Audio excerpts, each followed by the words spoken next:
ഗോക്കളെ മേച്ചും കളിയാടിയും നടക്കുന്നതിനിടയിൽ അസുരന്മാരെക്കുറിച്ച് ഭയം പ്രകടിപ്പിക്കുന്ന തോഴന്മാരോട് ഭയമെന്ന അസുരനെ ആദ്യം മനസ്സിൽ നിന്ന് ഒഴിവാക്കണമെന്ന് കണ്ണൻ ഉപദേശിക്കുന്നു. കണ്ണന്റെ മടിയിൽ ഒന്ന് കിടക്കാനും ആ ആശ്ലേഷത്തിൽ അമർന്ന് സായുജ്യമടയാനും കൊതിക്കുന്ന ഗുണ്ടുരാമന്റെ ഇളം മനസ്സ് അതിൻ്റെ സാക്ഷാത്കാരത്തിനു വേണ്ടി ഒരു ചെറിയ തന്ത്രം പ്രയോഗിക്കുന്നു. അത് കണ്ടുപിടിച്ചപ്പോൾ അവൻ സത്യം തുറന്നു പറയുന്നു. ഗുണ്ടുരാമന് ശിക്ഷ വിധിക്കണമെന്ന് മറ്റു തോഴന്മാർ ആവശ്യപ്പെടുമ്പോൾ ആത്മസംഘർഷത്തിന് വിധേയമായിട്ടാണെങ്കിലും ഒടുവിൽ കണ്ണൻ സമ്മതിക്കുന്നു. ഏത്തപ്പെട്ട് തളരുന്ന ഗുണ്ടുരാമനെ മാതൃസഹജമായ സ്നേഹവാത്സല്യത്തോടെ കണ്ണൻ മടിയിൽ കിടത്തി ശുശ്രൂഷിക്കുന്നു. വേണുഗാനമുതിർത്ത് അവനെ സായുജ്യത്തിലാക്കുന്നു. മുനിവേഷധാരിയെ പിന്തുടരുന്ന ഗോപന്മാരുടെ കൺമുന്നിൽ നിന്ന് അയാൾ മായാവിലാസം കൊണ്ട് അപ്രത്യക്ഷമാകുന്ന കാഴ്ച കൂടി കണ്ടതോടെ നന്ദഗോപർക്ക് മുന്നറിയിപ്പ് കൊടുക്കാൻ അവർ തീരുമാനിക്കുന്നു.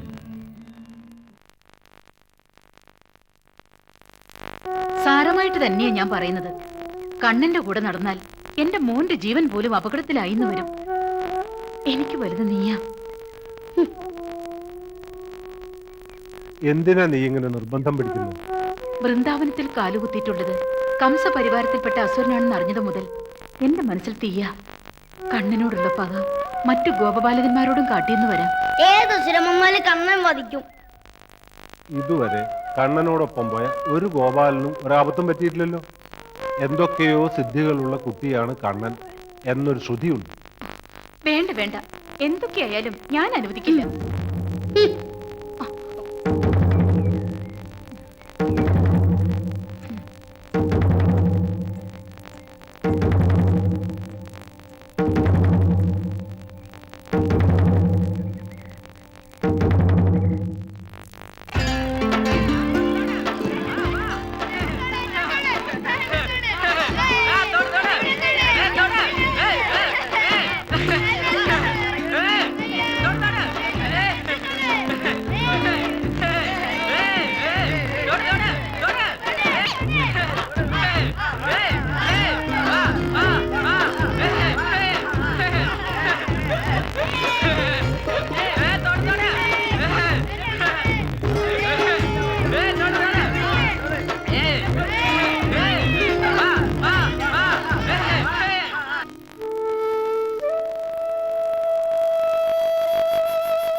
കണ്ണന്റെ വേണുനാഥമല്ലേ കേൾക്കുന്നത്?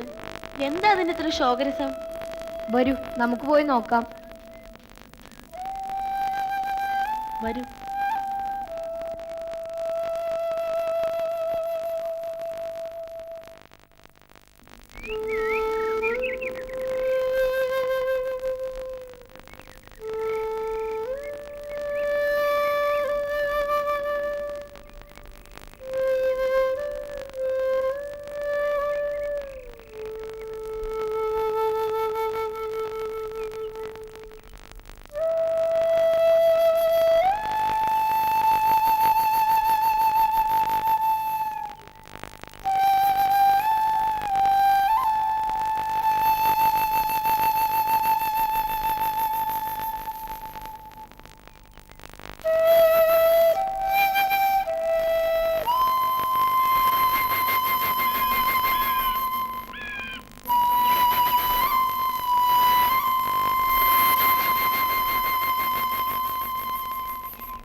കണ്ണാ,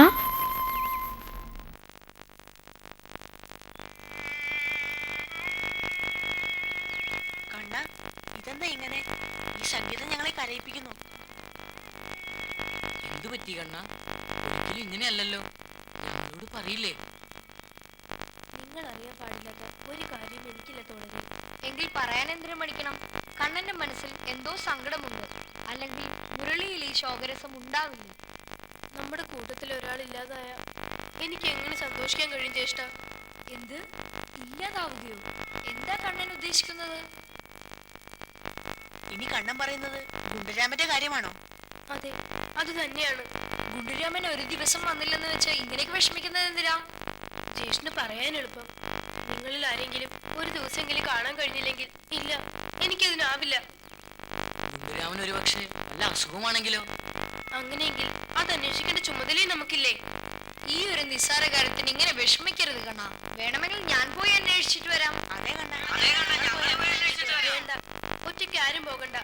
പോകുന്നെങ്കിൽ നമുക്ക് ഒരുമിച്ച് പോകാം. പശുക്കളോ? പശുക്കൾ മേയട്ടെ, നമുക്ക് തിരിച്ചു വരുമ്പോ കൂട്ടാം.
സമാധാനമായിരിക്കും. മാതാപിതാക്കളുടെ ആജ്ഞ ലംഘിക്കരുത്. അത് ഒരു മാതാവിന്റെ അവകാശം. അവരെ ശപിക്കുകയും കഴിക്കുകയും ചെയ്യും.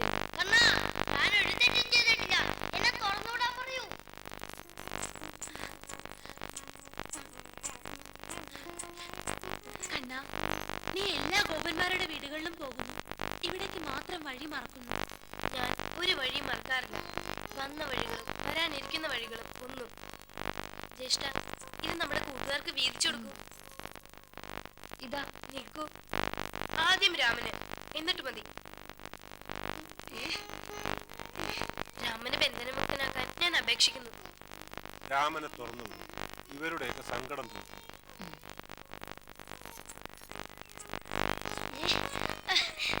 കണ്ണാ, ശോകരസം നിറഞ്ഞ നിന്റെ വേണുഗാനം അതെനിക്ക് സഹിക്കാനായില്ല.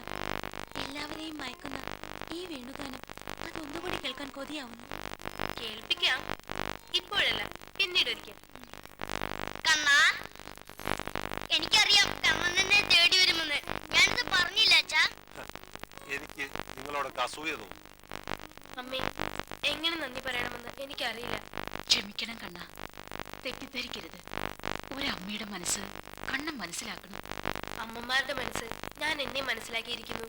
അമ്മ യശോദ എന്നെ ഉരലിൽ കെട്ടിയിട്ട് അന്ന് തൊട്ടേ. ഞാൻ സ്വാർത്ഥയായി പോയെന്ന് എനിക്ക് തന്നെ തോന്നുന്നു. മക്കളുടെ കാര്യം വരുമ്പോൾ അമ്മമാരുടെ പ്രവൃത്തികളിൽ സ്വാർത്ഥത നിഴലിക്കും. അത് സഹജമാണ്. പക്ഷേ അത് തന്നെയാണ് ഏറ്റവും വലിയ നിസ്വാർത്ഥതയെന്ന് പറയേണ്ടി വരും. എന്നാ ഞാൻ സാരമില്ല, ഞങ്ങൾക്ക് പുറപ്പെടാൻ അനുവാദം നൽകണം. എങ്കിൽ പുറപ്പെടാം. രമ വരൂ, ഇപ്പൊ സന്തോഷായി. കണ്ണനെ മടിയിലിരുത്തി ഓമിച്ച് ലാളിക്കാനുള്ള ഭാഗ്യം അതെനിക്കുണ്ടായിരുന്നെങ്കിൽ.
ഞാൻ സഹായിക്കട്ടെ.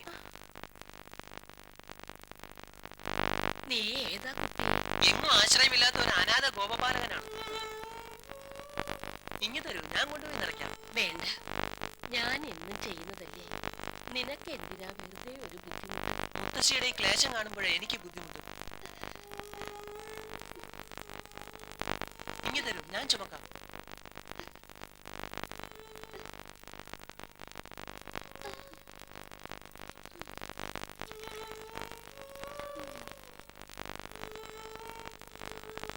ഒഴിക്കട്ടെ തൊട്ടിയിൽ. നീ ഏതാ? മുഖപരിചയം അശേഷമില്ലല്ലോ. അഗതിയായ ഒരു പാവം ഗോപപാലകനാണ് ഞാൻ.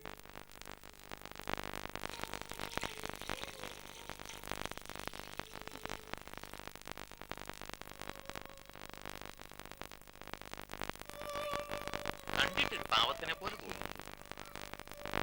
സ്വഭാവ ഗുണമുള്ള കൂട്ടത്തിലാണെന്ന്. സഹായിക്കാനുള്ള സന്മനസ് കാണിച്ചതല്ലേ. ഉപകാരമായി എന്തെങ്കിലും കൊടുത്തുവിടാം. അവൻ എന്നെ വിളിച്ചത് എന്താണെന്ന് അറിയാമോ? മുത്തശ്ശിന്ന്. അതെയോ?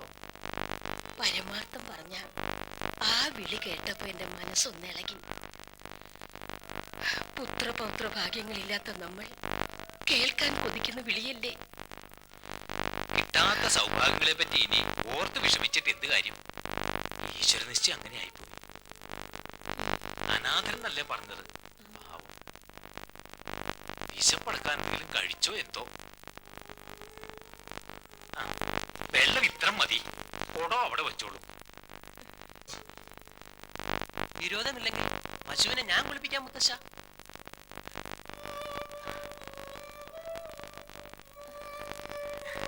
വേണ്ട മോനെ, ഈ ഉപകാരം തന്നെ ധാരാളം. നീ ആഹാരം കഴിച്ചതാണോ മോനെ? ആഹാരം കണ്ടിട്ട് ദിവസങ്ങളായി മുത്തശ്ശി. പിന്നെ നീ എങ്ങനെ ജീവിക്കുന്നു കുട്ടി? നാട്ടിൽ നിന്ന് എന്തൊക്കെയോ പറിച്ചെന്ന് ഞാൻ വിശപ്പടക്കുന്നു. എത്ര കാലത്തേക്കെന്ന് എനിക്ക് തന്നെ അറിയില്ല മുത്തശ്ശി. പാവം, കണ്ടില്ലേ, മുഖമൊക്കെ വാടി തളർന്നിരിക്കുന്നു. അവന് കഴിക്കാൻ എന്തെങ്കിലും കൊടുക്ക്.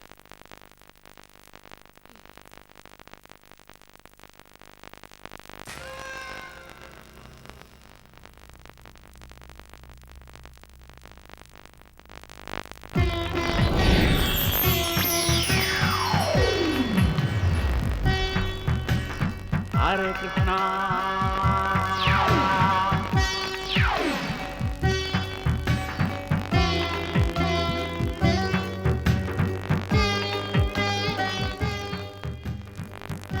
ഏതൊരു മിത്രത്തിന്റെ അഭാവവും തനിക്ക് താങ്ങാനാവില്ലെന്ന് കണ്ണൻ. ആ മനസ്സിന്റെ നിശബ്ദ വ്യഥ വിഷാദരാഗങ്ങളായി മുരളിയിൽ പെയ്തിറങ്ങുന്നു. പുത്രവാത്സല്യം മാതൃഹൃദയങ്ങളെ സ്വാർത്ഥഭരിതമാക്കുമ്പോൾ അതിനെ ഏറ്റവും വലിയ നിസ്വാർത്ഥതയായി കണ്ണൻ ദർശിക്കുന്നു. മാതൃഹൃദയങ്ങളുടെ മഹത്വം തിരിച്ചറിയുന്ന ജഗന്മയൻ ആ മഹത്വത്തിനു മുന്നിൽ സ്വയം ശിരസ് നമിക്കുന്നതിന് തുല്യം ആ വിശേഷണം.